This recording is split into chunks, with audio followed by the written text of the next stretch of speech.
Cek, ceririk, cek, cek, cek. Assalamualaikum beres, selamat datang kembali di Guru Gembel Channel. Dewasa ini kita dihujani oleh begitu banyak hipotesis dan teori-teori yang tidak sesuai dengan kaidah-kaidah ilmiah. Teori-teori yang mengedepankan emosi, kebanggaan palsu, dan romantisme-romantisme yang sesungguhnya tidak memiliki pijakan sama sekali. Kita bisa sebutkan misalkan pernyataan atau teori atau hipotesis bahwa Majapahit itu adalah Kesultanan Islam, atau teori yang menyebut bahwa Borobudur itu buatan Nabi Sulaiman. Gajah Mada nama aslinya adalah Gajah Mada, jadi dia Muslim. Atau misalkan kita juga bisa mengetahui bahwa Indonesia itu adalah Atlantis atau Lemuria dan sebagainya.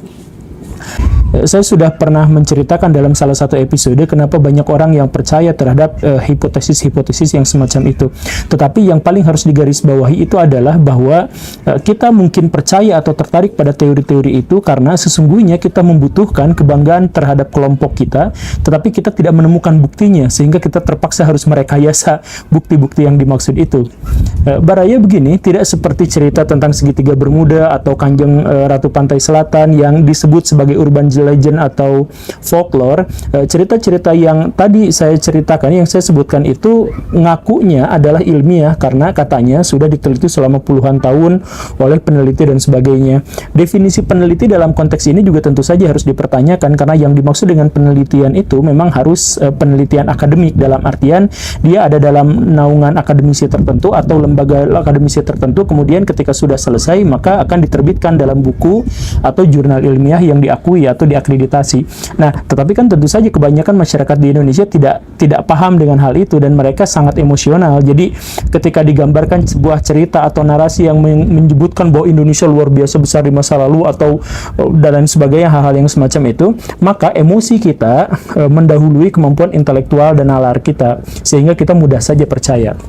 Nah, sekarang kita akan membuat simulasi bagaimana cara menciptakan teori seperti itu, dan sekarang kita akan menggunakan Sirah Nabawiyah sebagai objek kajiannya. Jadi jangan baper, jangan apa, kita akan gunakan semacam simulasinya. Yuk kita bahas.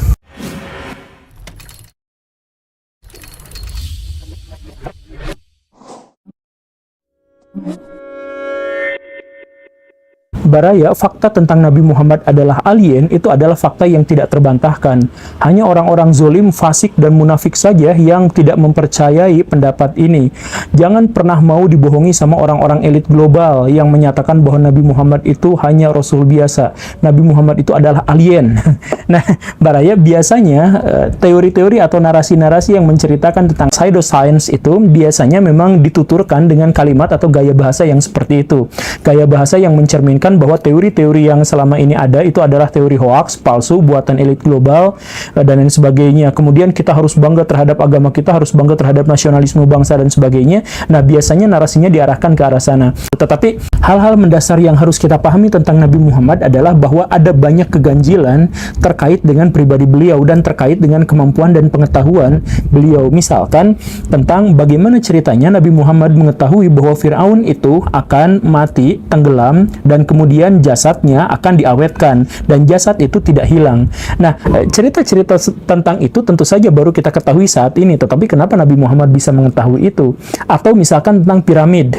Kebanyakan orang mengatakan bahwa piramid itu digunakan untuk makam. Salah, hanya Nabi Muhammad yang bilang di dalam Al-Quran, maksudnya yang piramid itu bukan digunakan untuk makam, piramid itu digunakan untuk mengantarkan raja ke sorga atau untuk mengetahui atau membuat Fir'aun tahu tentang sorga. Nah, atau bagaimana cara bikin piramid? Kebanyakan para ilmuwan bingung gimana cara bikin piramid. Orang zaman dulu memindahkan dan menata piramid sedemikian rupa. Ternyata Nabi Muhammad dalam Al-Qur'annya itu menyebut bahwa caranya ternyata sangat mudah, yaitu beberapa batu tidak diangkat dari bawah ke atas, tapi berupa lumpur-lumpur atau tanah liat yang dibawa sedikit demi sedikit di atas, dicetak menjadi batu dengan cara dibakar. Nah, ini adalah pengetahuan yang didapatkan dari Al-Quran, dan Al-Quran itu adalah pernyataan dari Nabi Muhammad. Entah bagaimana ceritanya, apakah itu wahyu atau itu adalah logika Nabi Muhammad, tetapi yang jelas bahwa cerita itu sangat aneh, sangat ganjil, karena yang menceritakannya adalah orang di masa lalu yang sama sekali tidak mendapatkan kabar apapun tentang hal itu.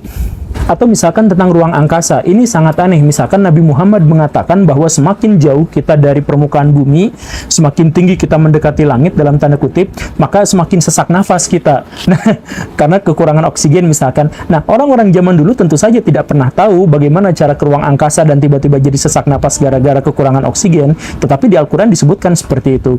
Di dalam Al-Quran juga disebutkan bahwa di langit sana ada hewan-hewan melata. Hewan melata apa yang dimaksud yang disimpan di langit? Atau kemudian pernyataan bahwa untuk bisa menembus langit itu kita harus menggunakan kekuatan yang super atau sultan disebutnya di dalam Al-Quran. Nah, pernyataan-pernyataan seperti ini sekali lagi adalah sangat aneh atau ganjil kalau diungkapkan oleh orang yang hidup di masa lalu yang tidak memiliki akses pengetahuan tentang hal-hal yang semacam itu. Atau misalkan cerita tentang kiamat. Di dalam Al-Quran itu dan di dalam hadis tentu saja tersebar banyak sekali kisah-kisah tentang kiamat. Tetapi kiamatnya versi orang Islam itu begitu realistisnya, sama sekali tidak terkesan mistik. Misalkan bahwa kiamat itu ditandai dengan suara yang sangat kencang, kemudian dentuman besar, kemudian goncangan yang luar biasa, bumi mengeluarkan muntahan-muntahannya, kemudian laut tumpah sampai ke bumi, kemudian ada debu yang mengelilingi semesta, kemudian ada api yang mengepung manusia dan sebagainya. Cerita-cerita ini identik atau sama persis bahkan akurat dengan peristiwa jatuhnya meteor ke bumi atau yang semacam itu. Nah, ini lagi-lagi kita tidak bisa menemukan bagaimana ceritanya orang bisa menceritakan seakan-akan dia menjadi saksi atas kejadian itu. Apakah Baraya sudah menemukan indikasi bahwa Nabi Muhammad itu memang alien? Yuk kita masukkan ke poin yang selanjutnya yang lebih detail lagi. Usaid bin Hudayr adalah salah seorang sahabat Nabi dari suku Aus. Pada suatu hari dia melihat ke langit ada awan tapi bentuknya kayak payung dan berwarna-warni menunjukkan lampu, dan lampunya itu mengeluarkan warna-warna yang aneh, yang terang. Usaid pada waktu itu biasa-biasa aja dan menganggap itu adalah fenomena alam yang aneh atau bagaimana lah. Tapi pada suatu waktu pada malam hari ketika beliau sedang membaca Al-Quran, tiba-tiba ringkikan kudanya itu terdengar sangat jelas. Si kudanya tiba-tiba menjadi gelisah. Apa sih yang terjadi pada si kudanya? Dia merasa keheranan, akhirnya memutuskan untuk mengecek si kudanya. Ternyata si kudanya panik karena di atas, di langit, itu ada awan yang sama seperti yang dia lihat sebelumnya. Awan yang berbentuknya payung dan kemudian nyala dengan nyala yang berwarna-warni. Pada pagi harinya, Usaid bertemu dengan Nabi dan menceritakan pengalamannya. Kemudian Nabi berkata, "Tenang, santai saja, itu hanya malaikat yang ingin mendengar suara kamu membaca Al-Quran." Oke, malaikat. Kita simpen dulu ya. Kita simpen aja itu adalah ceritanya malaikat. Beberapa tahun sebelumnya di Mekah diceritakan oleh Ibnu Mas'ud. Jadi Nabi Muhammad itu sedang bersama dengan beberapa sahabatnya, ngobrol biasa. Sampai suatu kali ketika para sahabatnya lengah sedikit, ngelihat ke sini lagi, nabinya hilang. Loh kok hilang? Celingukang kemana-mana, gak tahu. Dan pada waktu itu Ibnu Mas'ud menceritakan itu adalah salah satu malam paling mengerikan. Karena pada waktu itu kondisinya lagi di Mekah dan mungkin saja Nabi Muhammad diculik dan kemudian dicelakai oleh orang-orang Mekah pada waktu itu. Nah, akhirnya Ibnu Mas'ud dan para sahabat ngubek-ngubek nyari di seantero Mekah mencari Nabi Muhammad, tetapi tidak ada. Orang-orang Mekah itu adalah orang yang jago sekali untuk melacak jejak, karena memang hidupnya di gurun pada waktu itu. Jadi orang-orang Arab itu kalau tidak bisa melacak jejak bisa mati karena tersesat di tengah-tengah gurun pasir, kan biasa seperti itu. Ya, dengan kemampuan mereka untuk melacak jejak pun Nabi Muhammad tidak ketahuan, dan anehnya itu hilangnya begitu cepat. Sampai menjelang subuh barulah Nabi Muhammad ketahuan pulang dari arah Gua Hiro. Kemudian Nabi Muhammad ditanya, "Ya Rasul, ini kenapa aja, kemana aja?" Nabi Muhammad biasa-biasa aja sambil tersenyum, kemudian mengatakan bahwa enggak, itu ada beberapa jin pengen belajar Al-Quran. Oke, beberapa jin pengen belajar Al-Quran, tapi Nabi Muhammadnya hilang. Nah, saya tambahkan ceritanya ya. Pada suatu hari, penduduk Madinah mau tidur karena malam-malam, mungkin sekitar jam 8 atau jam 9-an seperti sekarang ya. Tetapi mereka tidak jadi tidur karena tiba-tiba mereka dikagetkan oleh suara yang sangat besar, sangat keras. Sedemikian keras sampai seluruh penduduk Madinah mendengar suara itu. Tetapi ketika mereka baru akan berangkat, Nabi Muhammad keluar dari tempat asal-usul suara itu bermula.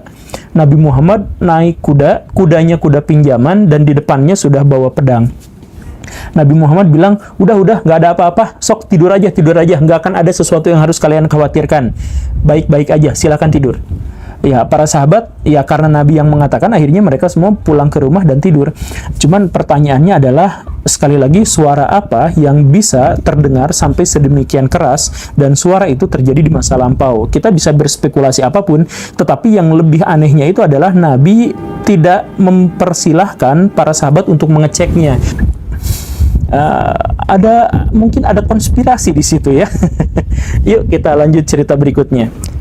Malam hari Nabi Muhammad sudah janjian dengan Ibnu Mas'ud. Ayo kita jalan-jalan.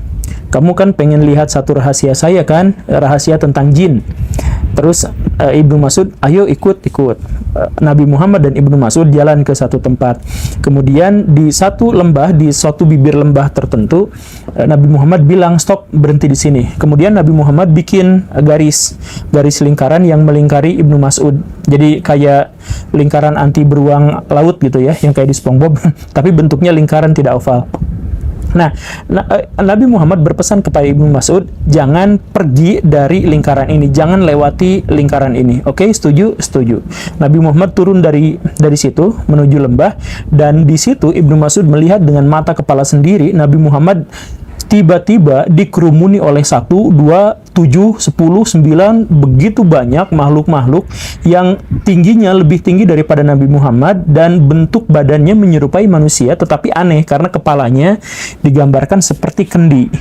Dan makhluk-makhluk itu ada yang terbang, ada yang menjejak tanah, dan sebagainya. Ibnu Mas'ud sampai-sampai tidak bisa melihat Nabi karena jumlah makhluk-makhluk itu cukup banyak sehingga menutup.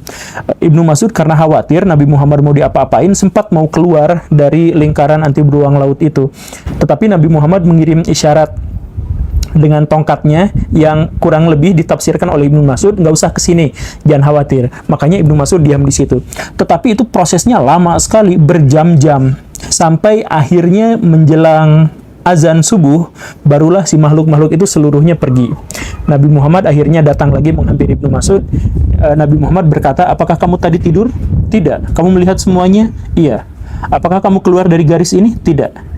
Maka Nabi Muhammad mengatakan kepada Ibnu Mas'ud, seandainya kamu keluar sejengkal saja dari garis ini, mungkin kamu bisa mati tersambar oleh mereka. Oke, Baraya, siapakah mereka yang dimaksud itu?